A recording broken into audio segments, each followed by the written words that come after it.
Iniimbestigahan na kung ano ang posibleng ikaso sa may-ari at sa engineer ng warehouse na gumuho ang pader kahapon kung saan dalawa ang kumpirmadong nasawi. Ayon po sa may-ari, hindi pa tapos ang konstruksyon kaya mahina pa raw ang pundasyon nito. Handa naman daw sila makipagtulungan sa mga biktima. Live mula sa Quezon City may report si Dano Tingkungko. Dano. Joseph, patuloy ang clearing operation sa debris na iniwan ng gumuhong pader sa bahagi ito ng Malasimbo Street sa Barangay Masambong sa Quezon City. Pero yung nakatakdang demolisyon sa gumuhong pader ay posibleng hindi muna ngayong gabi matutuloy. Bukod kasi sa kailangan muna matapos yung clearing operation, ay marami pa raw safety concerns ang kailangan i-address sa mga otoridad. Habang kasagsagan ng ulan bandang alas 8 kagabi, gumuho ang pader at scaffolding ng isang ginagawang bodega sa Barangay Masambong, Quezon City. Nasa 50 metro ang haba at 30 metro ang taas ng pader. Ang mga nakaparadang jeep sa tapat ng gusali nadaganan ng mga bakal at malalaking bato. Dalawa ang kumpirmadong patay. Kinilala ang mga biktima bilang sina Norma Magada, 46 na taong gulang, at Robin Liotorio, 22 taong gulang, ang driver ng jeep. Nung bago umulan, hindi ba pa, yung pader kasi dyan parang tumagilid eh. Umuugong. Tapos maya-maya, di patumba na yung pader eh. Ayon sa mga nakasaksi sa pagguho, malakas ang hangin at nagbabantang bumuho sa malakas na ulan ng mga panahong yun. Ibang kapitbahay ko, yun ang iniisip. Delikado yung tayong yan. Dahil wala nga suportang parang matibay na wag babagsak. Ayon sa may-ari ng warehouse, hindi pa tapos ang konstruksyon ng pader kaya mahina pa ang pundasyon nito. Nakalagay dun sa namin, park at your own risk. Talagang illegal parking yung mga nandun. Yung barangay ngang nakausap ko, ang sabi, talagang yung mga yan hinahatak namin, bawal pumarada. Aminado naman ang Quezon City Building Office na hindi pa nila nakikita at napag-aaralan ang plano ng warehouse. Pero may building permit daw ito noong 2012 para mag-demolish at magtayo ng 16 na metrong pader. Makikita raw na pinatungan at pinataas lang ang lumang pader ng gusali. Mahahalata rin daw na matabang na semento ang ginamit dahil nagkadurog-durog agad ang konkreto. It's all scattered. It should stay as a frame with minimal damage if it's only the effect of collapse.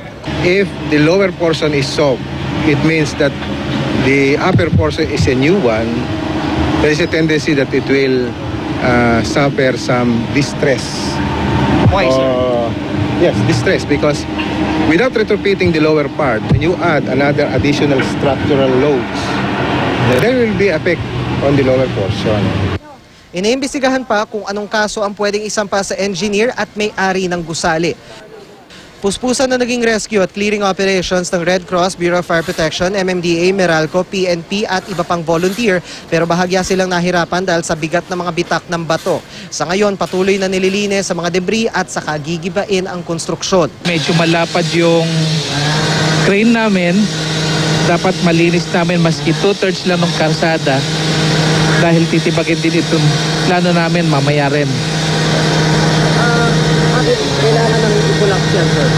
Kailangan na dahil kita kagabi nakapabaliktad yan eh. Bali, binaliktad lang nung Meralco kagabi pero mukhang hindi rin tatagal yan.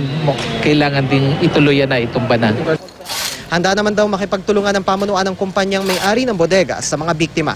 Pagdating nung asawa, at anytime tawagan ako at makikipag-coordinate ako para tulungan. Willing tumulong ang company. Hindi sila pababayaan.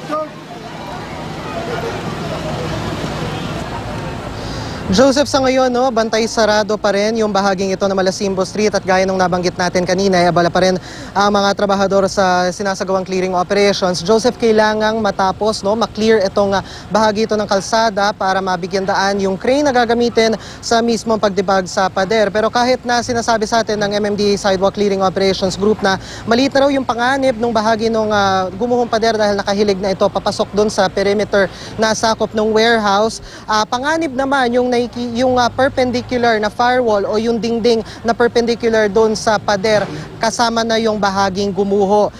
Kung magiba daw kasi kahit magiba daw successfully yung pader na gumuho kahapon ay pwede naman daw, malaki naman daw ang posibilidad na bumigay din ang firewall at madamay naman ang mga katabing bahay at establishment ng warehouse. Kaya kailangan din daw latagan ng safety strategy ang perpendicular na firewall pagdating sa demolition. Sa usapin naman ng demolition ay wala pa tayong detalye sa kung anong eksaktong oras o araw ito gagawin. Pero ayon na rin sa MMDA Sidewalk Clearing Operations Group, masisimulan daw ito matapos ang buong investigasyon sa nangyayari at kung matapos na rin ang clearing operations at sa sandaling mabigyan na rin ng demolition notice ang may-ari ng warehouse. Joseph. Dano, from the video, no, it looks like it's an accident waiting to happen. Yung sinasabi mo kanina na parang nakabinbin pa yung plano kung kailan yung pagde-demolish. Dapat siguro gawin nila lalong madaling panahon yan?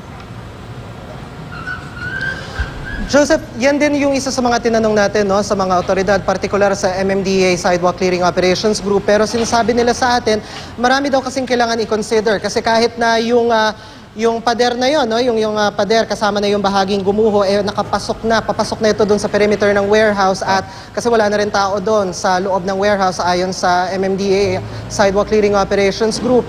Yung katabi naman niya, yung perpendicular firewall naman niya, yun naman ang may problema. Kasi kung sakasakali, there is a 50-50 yung chance nito na pwede itong mahulog o matibag papasok doon sa perimeter ng warehouse o palabas doon sa perimeter ng warehouse, at which point posible na madama yung mga katabi nito na bahay at establishment. So kailangan nilang latagan ng plan of action. Pero bago nila yun magawa, kailangan munang pumasok yung crane dito at maiplano nila ng maayos yung demolition to minimize the risk. Kailan yung crane pa nakaschedule dyan?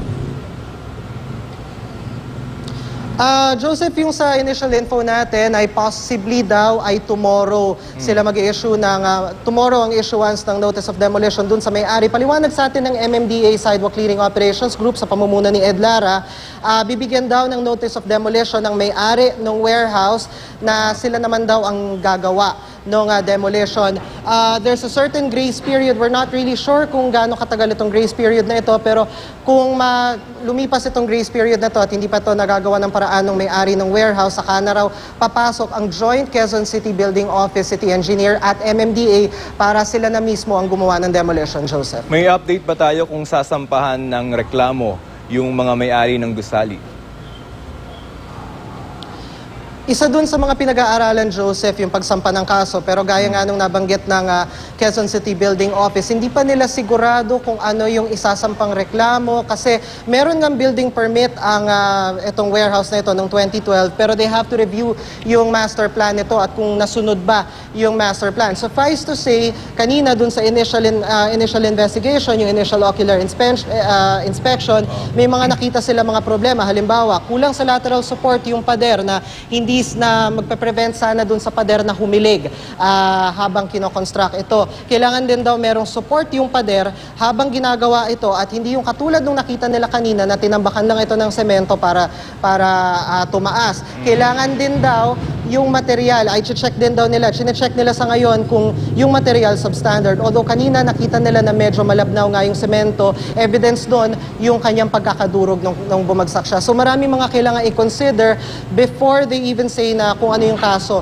na isasampa nila doon sa may-ari ng warehouse. Joseph. Alright, maraming salamat, Dano Tingkungko.